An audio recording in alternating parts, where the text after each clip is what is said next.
Yun, what's up mga dre? Pauwi na nga pala ako. Ang oras ay 9:30 ng gabi. So, pauwi na ako. Galing ako sa biyahe. At susubukan ko itong Super Night Mode ni DJI Osmo Action 5 Pro. Dito ko makikita kung maganda nga talaga tong Super Night Mode ni Osmo Action 5. Alas 9 ng gabi.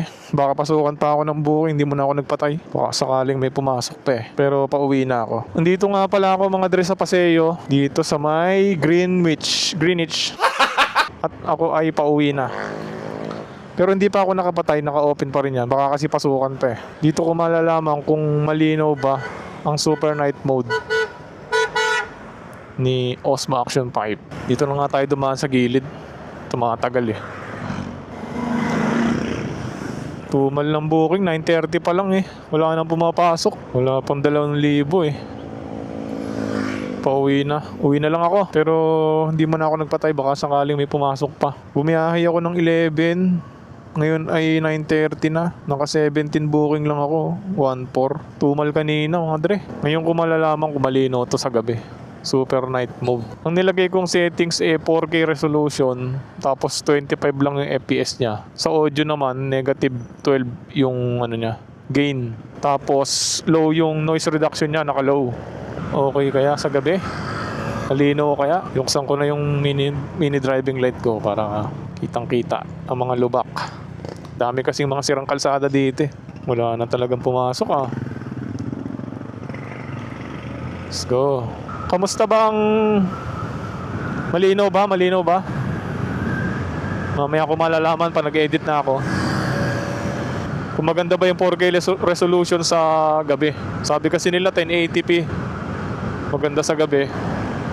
Pero para sa akin 4K resolution. Kaya nga ako bumili ng ganitong camera eh.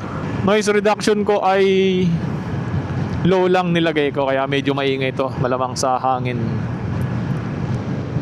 Yeah. Dito na ako sa Greenfield intersection. Tumal ngayon. Tumal. Alam ko na. Check ko kaya yung Mimo app. Sana gumana. Wi-Fi. Connect. Ito mga dre, kita ko yung sarili ko. Ayan o. Natin. Kumalino. Malino ayos o. Ayan o. Nakakunik ako sa DJI Mimo app. Disconnect ko na. Lubak dito yo. Meron lubak dito mga dre. Patay na ako. Yoko na. Pinatay ko na yung grab ko. Tanggap ko na sarili ko na naka 17 booking lang ako. So magagawa, tumal talaga. Dito na ako sa Bel Air. Laguna Bel Air. Ayan ang McDonald Bel Air. Bihira na akong pasukan dyan eh. Hindi, ayoko rin naman kasi dito. Traffic dito sa banda dito. Kaya doon ako lagi sa taas bumabiyahe. Kamusta ba? Maliwanag ba? Super Night Mode. Ang bilis magpatakbo nung Ang laki-laki yung sasakyan eh. Sarado ko nga itong visor ko. Yan. Maliwanag kaya? Tinignan ko sa Mimo app, ang liwanag eh. Malalaman ko mamaya pag nag-edit na ako sa computer. First time ko lang nagamit to sa gabi. Itong DJI ko. Tuwing tanghali ko lang to ginagamit. Pinapatay ko na eh. Siguro mga alas 3 ng hapon yan. Tapos na ako Hindi kasi ako sanay mag full face helmet eh. Usually kasi pag nabiyahe ako kay Grab, talagang half face helmet lang ang gamit ko. Ang bigat kasi na itong helmet ko, yung Evo, bigat, sakit sa leg. Or hindi lang talaga ako sanay. Sabi kasi nila magaan yung Geely. Dapat pala Geely na lang ang binili kong helmet. Binili ko kasi ito nung kasikatan pa ni Katagumpay. Na-scam ako ng Evo. Pero okay naman, maganda naman tong Evo. Mabigat lang talaga. Wala naman ako masabi sa kanya sa tibay yun. Tibay talaga, kaya lang. Ang bigat, ang sakit sa leeg. Tatry ko naman bumili ng Geely. Magaan daw ang Geely eh. Ito kasing Evo, nangangalay agad ang leg ko. Alas 10, di na ako pinasukan. Magmula 8:40 ng gabi. Hanggang ngayon, anong oras na ba? 9:42. Di na ako pinasukan. Kaya uwi na lang ako. Bawi na lang bukas. Or sa ibang araw. Uy! Makago mag-drive si ate.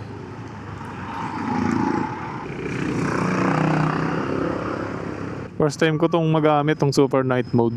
Yung GoPro kasi mahina siya sa low light eh. Kaya bumili ko na itong DJI Osmo Action 5. Yun lang talaga ang dahilan ko, yung sa low light tsaka yung sa mic adapter.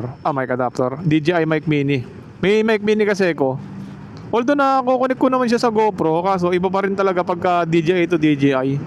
Napakadaling gamitin.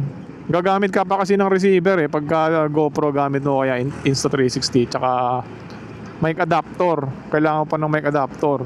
Pagka DJI Osmo Action 5 tsaka DJI Mic Mini, parang ano lang siya, easy connect lang siya, parang binu-bluetooth lang. Wala nang mic adapter, di na kailangan yun. Hindi na rin kailangan ng receiver. Kumbaga yung transmitter lang talaga, okay na. Dito na ako sa Coca-Cola. Ano yung ginagawa na naman dito? Mukhang may nagmimina dun Isa sa mga nakakapagpa-traffic dito ay ang mga truck. Dito sila tumatambay sa gilid. Ang nangyayari, nagiging one way to. Lahat sila dito sa gilid nakatambay. Yan, yung mga truck na yan. Kaya nangyayari, nagta-traffic dito. Ngayon, hindi traffic kasi gabi na. Pero sa tanghali, nagta-traffic dito. Gawa nga ng mga truck na yan. Nakabalandra lahat sila dyan. Ewan ko ba bakit di hinuhuli yan. DJI Mic Mini. Iba na rin talaga kasi pagka talagang meron kang wireless mic kumpara sa stereo pagka yung built-in audio lang ang gamit mo ng camera.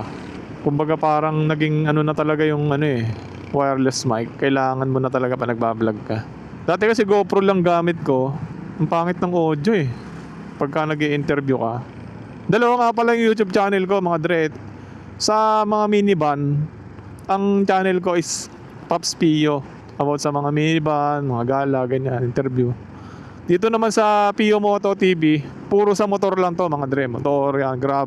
Hindi ko kasi pwedeng i-upload to dun sa Pops Pio ko Masisira yung algorithm ng channel na yun. Kasi nga, naka-algorithm na siya sa minivan. Kaya gumawa ako ng panibagong channel. Ako naman nagbablog ako, hindi naman para sumikat o kumita o kung ano man. May manood man sa akin, okay lang May manood man o wala, okay lang. Sa akin lang, dinodocumentary ko lang yung mga ginagawa ko. Bonus na lang yun kung kumita ako. Wala akong pakialam kung walang manood sa akin. May manood o wala akong pakialam. Sa akin lang ini-enjoy ko lang yung ginagawa ko. Mas maganda na yung ganito yung libangan mo, mga Dre, di ba? Kaysa magsugal ka. Andito na ako sa Balibago.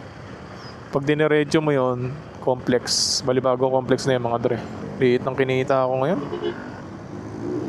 1,400. Dati lagi akong 2,000 Siguro yung 2,000 ko kaya kong kuhanin ng 8 hours yun dati. 8 hours to 9 hours lang yun sa akin.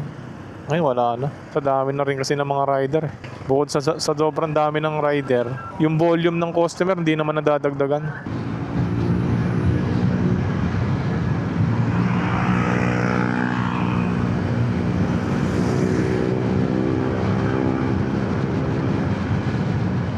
Malinaw kaya? Ang GoPro kasi wala siyang super night mode, mga Dre. Ang hina niya sa low light. Hindi siya magandang pang-vlog sa mga low light. Lalo na sa gabi. Gagamit ka talaga doon ng vlogging light. Sa panahon ngayon, dapat flexible yung gamit mong camera Isa sa mga nagustuhan ko dito sa DJI is mas magaan siya kumpara sa GoPro. Tsaka yung battery nito, matagal malobat. Napansin ko, ang tagal niya malobat. Legit.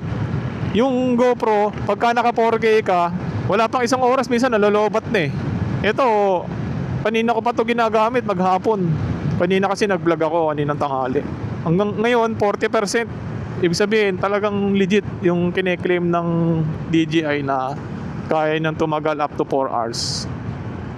Na walang tigil. Tapos ang isa pa sa kagandahan sa DJI Osmo Action 5 Pro is yung meron siyang built-in na memory. I think 45 gig may libre siya. Kung wala kang nakalimutan mong magdala ng memory, makakapag-record ka pa din. Yun ang isa na gustuhan ko dito. Ang bibiliin ko sana is Ace Pro. Tatlo kasi pinagpipilian ko, GoPro 13, Ace Pro 2 or itong Osmo Action 5 Pro. Kaso iba talaga tong Osmo Action 5 Pro. Napakadami niyang ahead talaga siya pagdating sa action cam. 20 meters, alam ko 20 meters ang niya, 20 or 15 sa tubig pag nilubog mo siya. Tapos basta ang daming picture nito na wala ang GoPro tsaka Ace Pro. Iba talaga ang DJI pag gumawa. Tapos sa presyo, mas mahal ang mga Dre, GoPro Hero 13. Nasa 29 yata o 31. Ito ang kuha ko lang dito, mga Dre, is 26. Adventure combo kasi yung binili ko May kasama siyang 3 battery tsaka charger. Tapos meron siyang kasamang selfie stick, yung vlogging stick.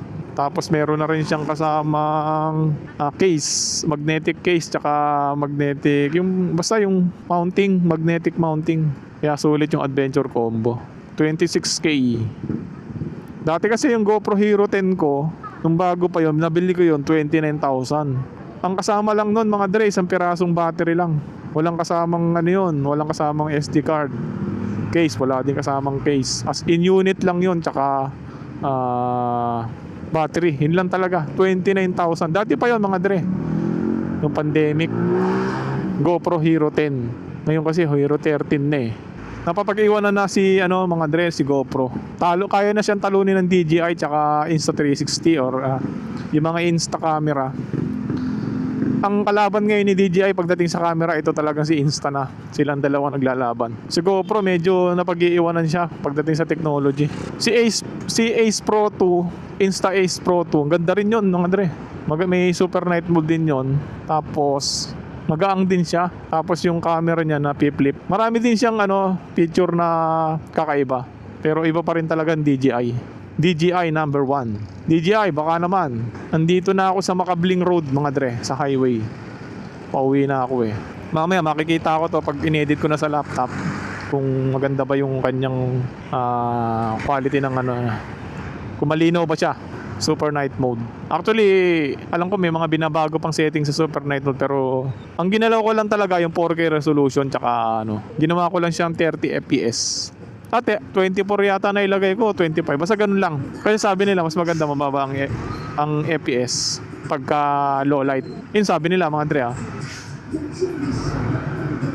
Kita mo ng red pa eh. Busina ka ng busina. Tangina, binugaan tayo mga dre. Solid, nambuga sa atin ng truck. Talagang sa akin binuga yung usok eh. Nandito na tayo sa Makabling. Ako dun sa sports complex. Okay na siguro yun. Hanggang doon lang ako sa sports complex mga dre. At least nakita ko kung makikita ko pala mamaya pa kung talagang malinaw tong super night mode. Hindi ko rin sigurado kung tama yung settings ko. May binago kasi ako eh. Malinaw kaya? Pag malinaw to ba, masarap mag-vlog sa gabi. Hindi ko pala to natetesting sa ulan. Natatakot kasi kung gamitin sa ulan to baka masira eh. Yung GoPro ko kasi, tangina nasira sa ulan yun eh. Ginamit ko siya nung malakas ng ulan, tangina pinasukan ng tubig. Pero nakalagay sa kanya waterproof. Plastic na yan. Kung kailang gabi, tsaka pa nag-traffic dito. Bayan. Bayan. Alas 10 na, tsaka pa nag-traffic. Ano ba dadaan? Sa pato eh. Isa ka pa eh. Hanggang dito na lang ako mga dre. Salamat sa panonood. Mamaya makikita ko kung malinaw talaga to. I-edit ko to sa laptop. Siyempre, tsaka ako pa walang malalaman kung talagang malinaw tong super night mode ni DJI Osmo Action 5. Salamat mga dre. Thank you.